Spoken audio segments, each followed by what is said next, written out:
Well, this area was logged last summer, and this is what's left of it. A lot of tops, a lot of weeds. To put it bluntly, the forest is being devastated. We never thought the state would cut the trees down at such an unprecedented rate. What they've been doing recently has been a significant amount of clear cutting. They've increased the amount of logging in our state forests by 1,000%. They came in with bulldozers and dumped gravel throughout the system and basically ran roads down all the ridge tops and pushed the trees out of the way. And I worry that in the future it will change the nature of the forest to the point where it isn't the same.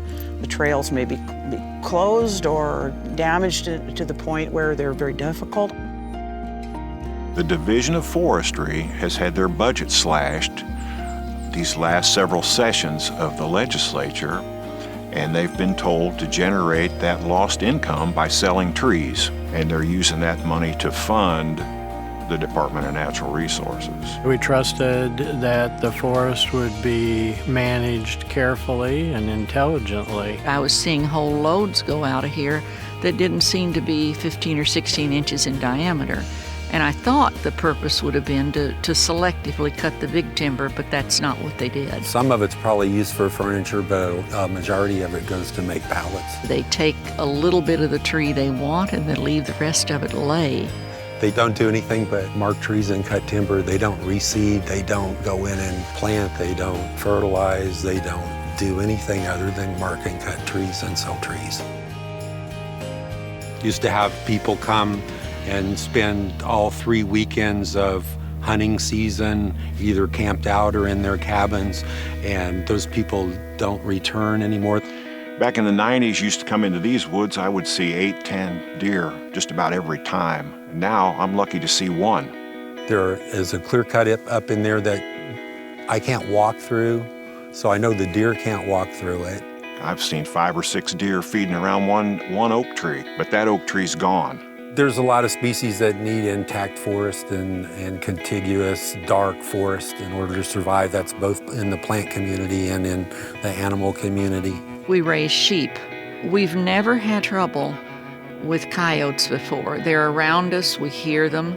This last year, right after they got through cutting, the coyotes moved over on us. They killed 3 lambs.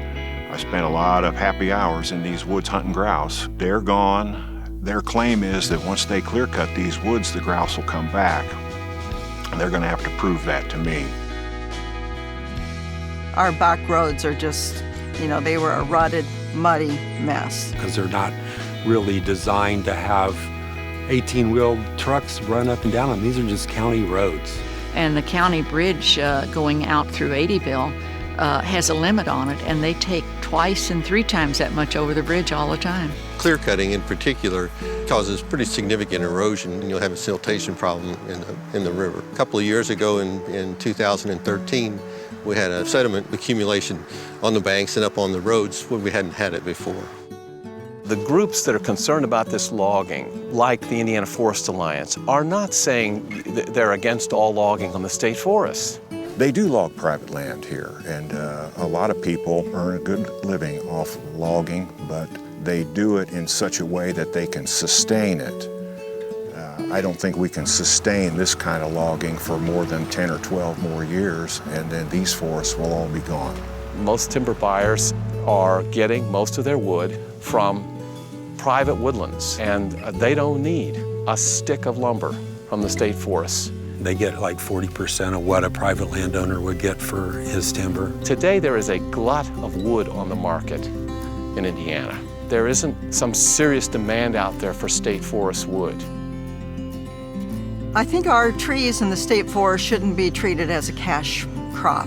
Economics cannot be the main reason for everything we do. This is short-term gain and long-term loss. There have to be alternatives, I'm sorry, to getting rid of the trees. There just have to be. Most people don't know what's going on. It's an urgent matter. We just really need to wake up and act before it's too late. Within 20 years, under the current lumbering plan, they intend to enter every single tract in the state forest system and log. We have to be stewards of the land, not owners of the land, and there's a big, big difference. This, for me, is not just a place to ride. This is a place to be part of something greater than myself.